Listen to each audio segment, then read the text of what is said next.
Okay, what I'm going to explain now is how to use this technique that we have been developing in the last years in shape optimization. So I'm going to talk about gradient-based optimization in the Cartesian grid finite element method. And this work has been done in our university. These first two are lecturers, and these two, and this is a PhD student who is now working here in Barcelona. So the motivation is this: if you have an optimization algorithm, you have two levels. You have a higher level, which is the algorithm that is going to create the new geometries to be analyzed during the whole process, and then you have a lower level, which is in charge of running the analysis of each of the geometries. This lower level, in our case, is going to be a finite element code, where we are going to solve the linear elasticity problem. But we run this test where we have an optimization problem that has an analytical solution, and then we run the test, and we ask the accuracy of the finite element results to be below a 10% of error in energy norm, or a 5%, 2%, or 1%. And this would be the area, the optimal area, the optimal analytical area. And what happens is that if you do not require high quality on your results, you are going to converge to somewhere there, which is well below the analytical result. So finally, what you are going to obtain after all the analysis is something that is going to break down when you build it, right? But then if you increase the accuracy, you get closer and closer to the analytical result. So at the end of the day, what happens is that the accuracy of the finite element analysis has to be good enough, right? This will take time because you will need age-adaptive processes, and you will have a high computational cost. Right, so you have two choices. Either you use a standard firm, or another choice is to use this mesh to make the mesh independent of the geometry with our Cartesian grids. So this was the motivation. I'm going to show you the objective of this work, and I'm going to show you how this CGFM methodology can be used to improve optimization. So what I'm going to show here is how to improve the behavior of the lower level. And then what I'm going to do in these 2 points is to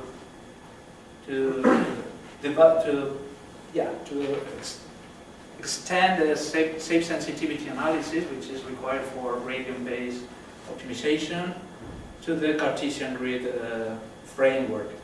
So first of all, we will need to define a design velocity field, this is the partial derivative of the material points with respect to the design variables. After that, I will show you the shape sensitivity with CGFM. And in this last point, what I'm going to show you is how to obtain an age-adaptive mesh directly for each of the new geometries that you have to consider during the process. Well, I will finish with the conclusion on future talk.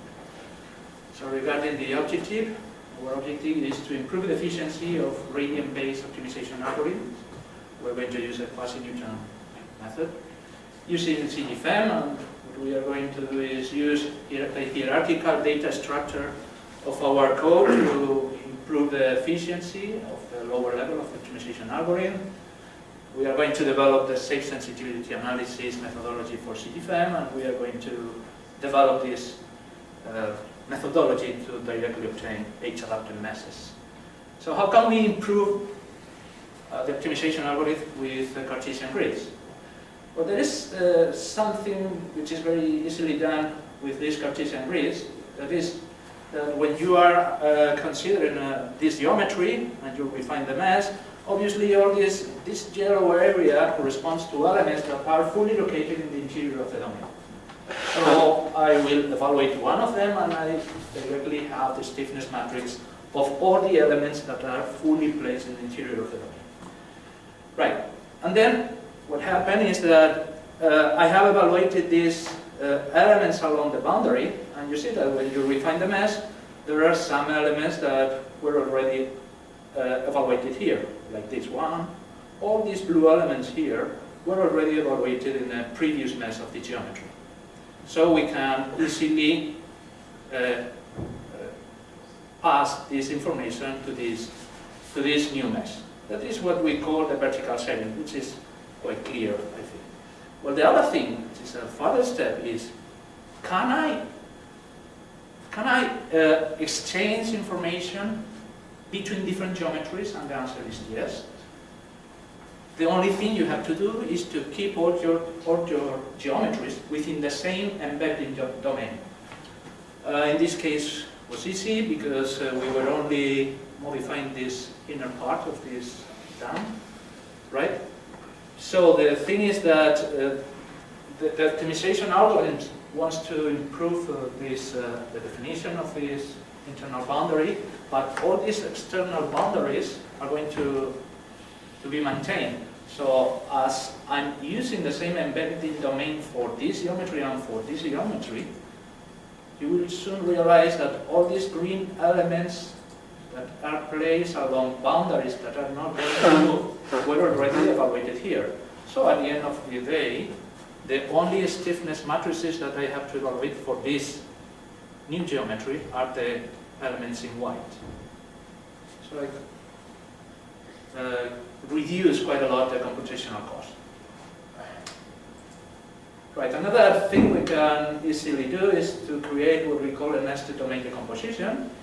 If you create this mesh, normalize this object, and you plot the stiffness matrix, you obtain something like this. But then you say, well, why don't I group the degrees of freedoms, the nodes, by blocks, and then I take the first, my mesh of the first level, and I put all the degrees of freedom in this mesh that are located within this blue element. I put them together, and then the green ones, and then I reorder the stiffness matrix, taking into account this classification of the degrees of freedom. And then if I reorder the matrix, taking into account that, I obtain this arrow-shaped like a structure, right? Where this block will correspond to the element, to the degrees of freedom that are within the blue element. The red are going to be there, and then I have smaller blocks like this one, which correspond to the green and the pink and so on. But then I can say, well, but I'm also going to refine this red element again, and I could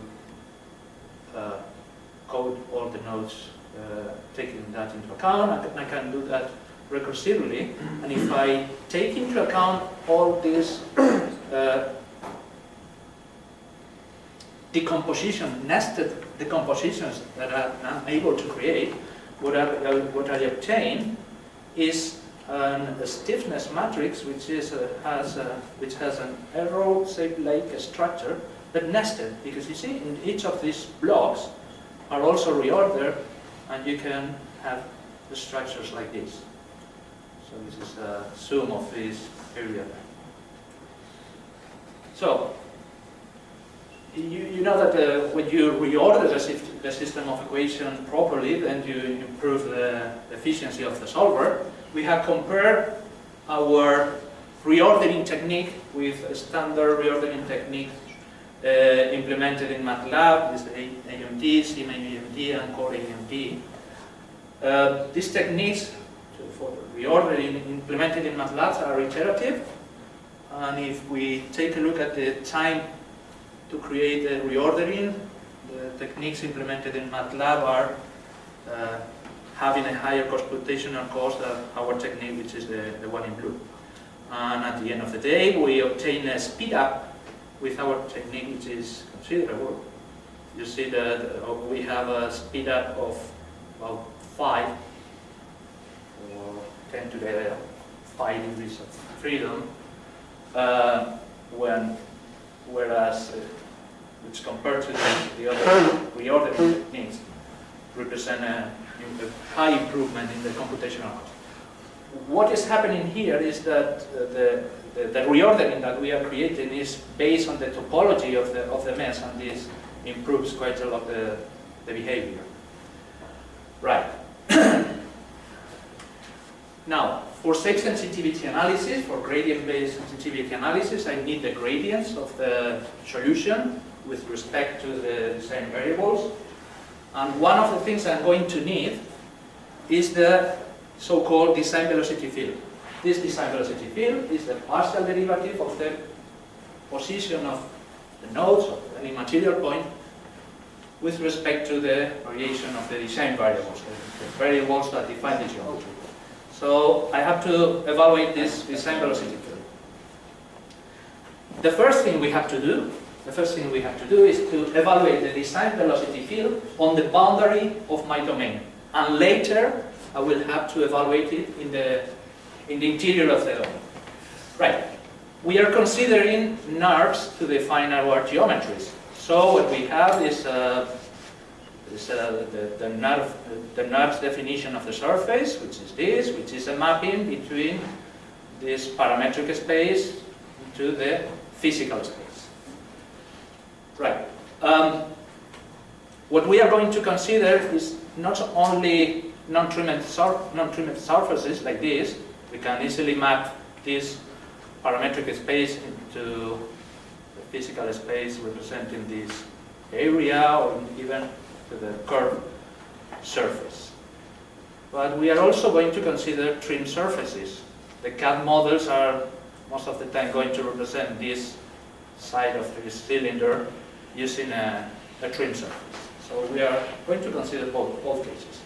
So if we consider non-trimmed surfaces, as I mentioned, what we have to do is to evaluate the design velocity field. What we are going to do is evaluate the design velocity field at any integration point placed on the boundary.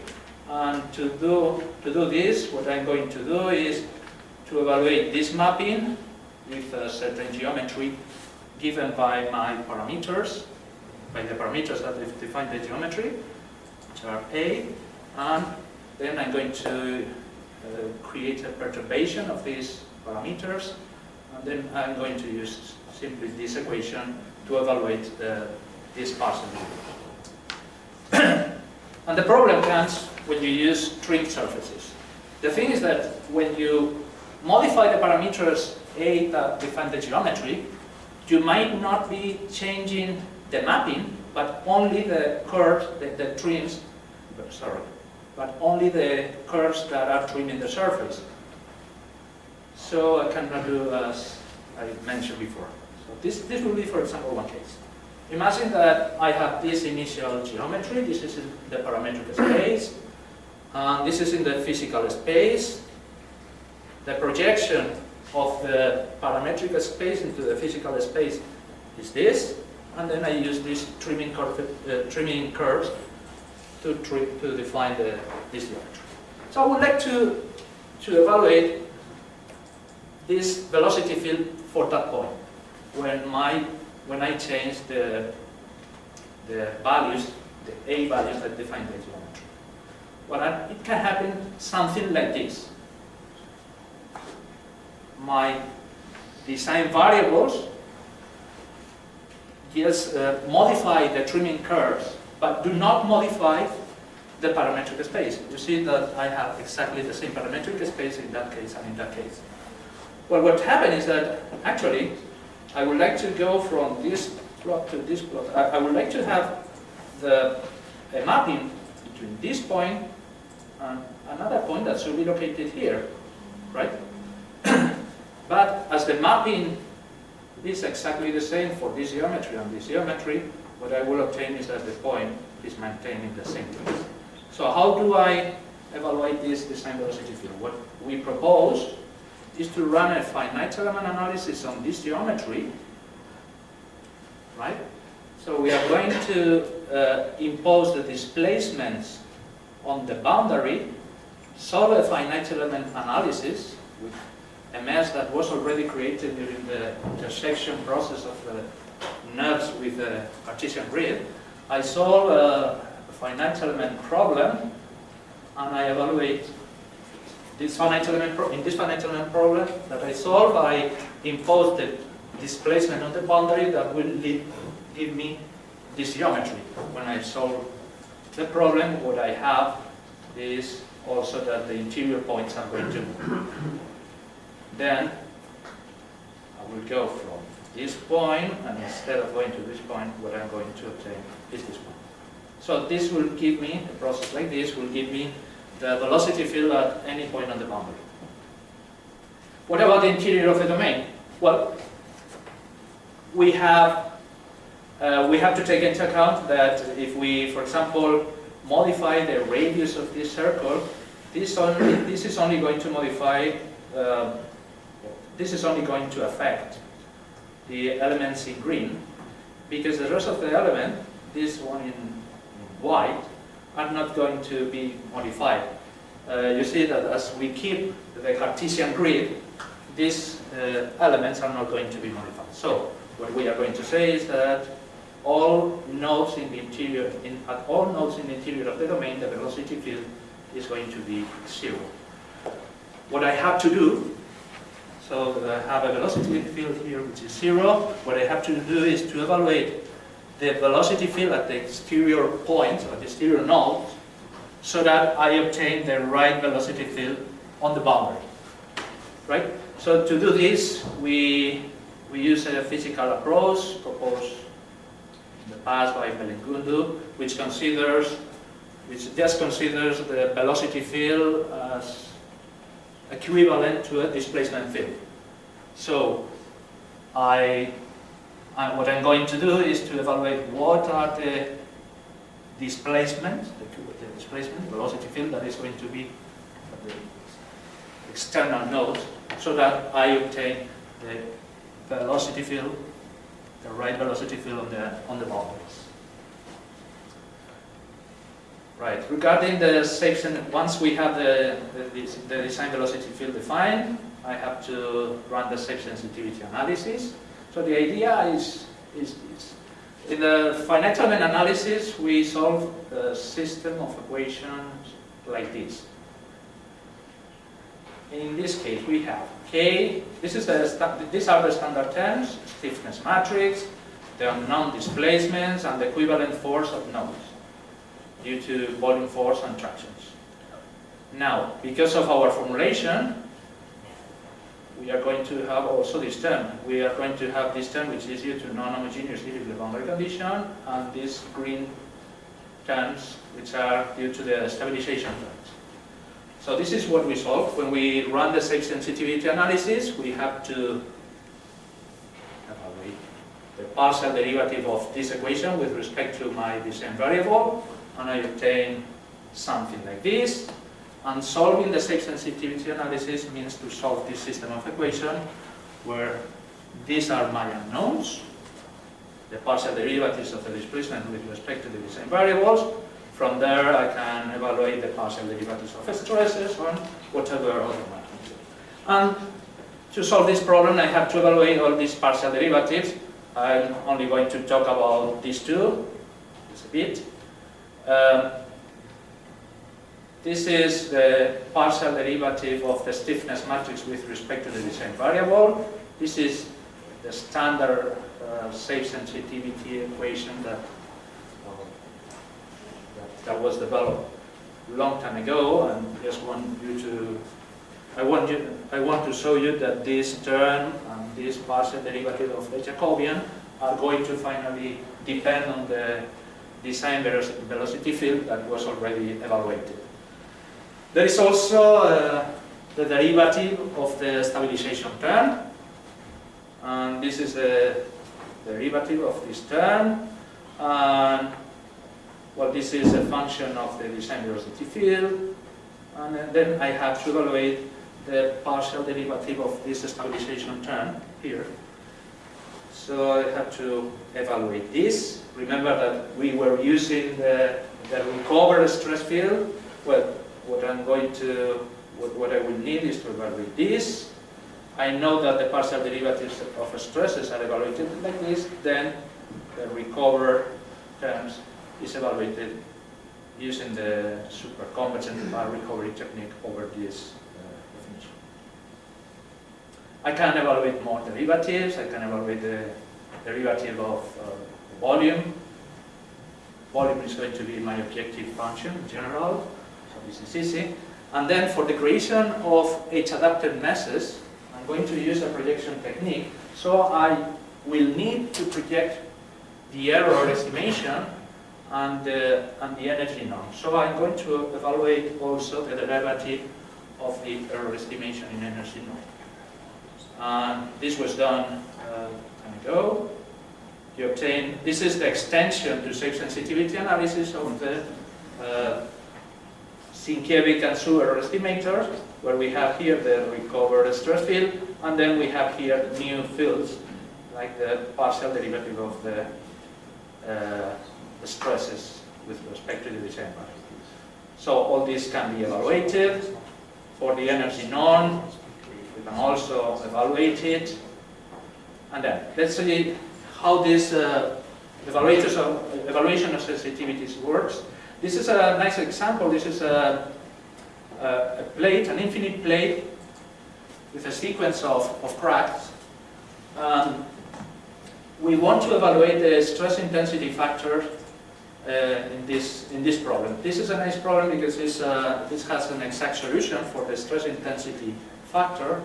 For those familiar with fracture mechanics, you know that this stress intensity factor is directly related to G, which is the energy release rate, and this is exactly twice the partial derivative of the square energy norm with respect to the length of the crack. So, what I want to say is that if I consider that this is my geometry and that the length of the crack is a design variable, I can evaluate the stress intensity factor in this problem just doing this sensitivity analysis. So I create uniform refinement meshes, H-adapted meshes. I consider different velocity fields. I consider the plateau velocity field, which is commonly used in fracture mechanics, and we also propose the use of our physical approach that I previously mentioned. And well, we have the right convergence rate when we have uniform refinement and H-adaptive refinement. These are convergence rates, also K. And this is the evaluation of the stress intensity factor with H-adaptive refinement and below with uniform refinement. So it works quite well. And I want to finish with the automatic creation of H-adaptive meshes. So the idea is that I have this geometry, my optimization process has given me this geometry, and I need to have an appropriate H-adapted mesh for this geometry. So what I'm going to do is use this shape sensitivity analysis information to project information from this geometry to the other geometry. I'm just going to use this equation to project from one reference geometry into the other geometry, right? And I need the partial derivatives of my magnitude with respect to the design variables and the increment of the design variables.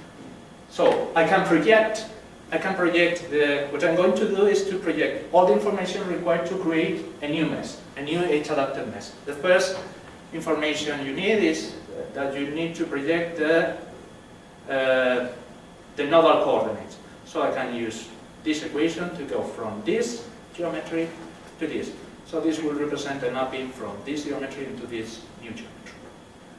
I can project the error estimation in energy norm using the same projection technique and the projection of the energy norm as well. So with all this information evaluated at these projected elements on the new geometry, you will be able to create, you are able to know what is the new elements that I'm going to need in this area to get the prescribed error level. Well, the problem is that this mesh is not Cartesian anymore. So what we simply do is we take this information of element sizes required at this element, we put that information at each of the Gauss points. So what I have here are all the Gauss points that I'm using with the information of the required element size. Right? So it's a mapping of it's a size mapping. And then what I do is I create my H-adaptive refinement. I take this. If the element size is bigger than the sizes in the Gauss points, I subdivide it and subdivide and subdivide, and I finally get this. So going from this mesh to this mesh, taking this information is quite fast. So this is something that we can do. I have analyzed my reference geometry. I evaluated the error in energy known with the Sienkiewicz error estimator. It's almost 79%. And then I want to create a mesh to analyze this geometry. But I want to get a 6% error. Well, there's this projection technique. I directly obtain this mesh, I analyze it, and then when I evaluate the error, I get a 5.6% of error. So my mesh was directly created and was good enough to get the prescribed error. Sometimes, if I don't obtain the prescribed error, well, then I have to do a further refinement. This is optimization of the shape. And if I use this standard H-adaptive mesh refinement for each of the geometries, or if I project the information, the behavior is basically the same. And what I obtain is that the standard H-adaptive refinement will take you about 20% more of time than with our projection technique. And this is another example, and well, basically the same thing. The standard H-adaptive refinement will take about 20% more of time. And conclusions. Well, the hierarchical data structure allows us to do this trivial data sharing between geometries, which is impossible in a standard FEM. And the nested domain decomposition reordering improves the solver efficiency. We have extended size sensitivity analysis to our Cartesian grid framework. We include the consideration of trimmed surfaces, and we have also taken into account these stabilized Lagrange multipliers that we use. And we have been able to directly create H-adapted meshes for the new geometries. Regarding future work,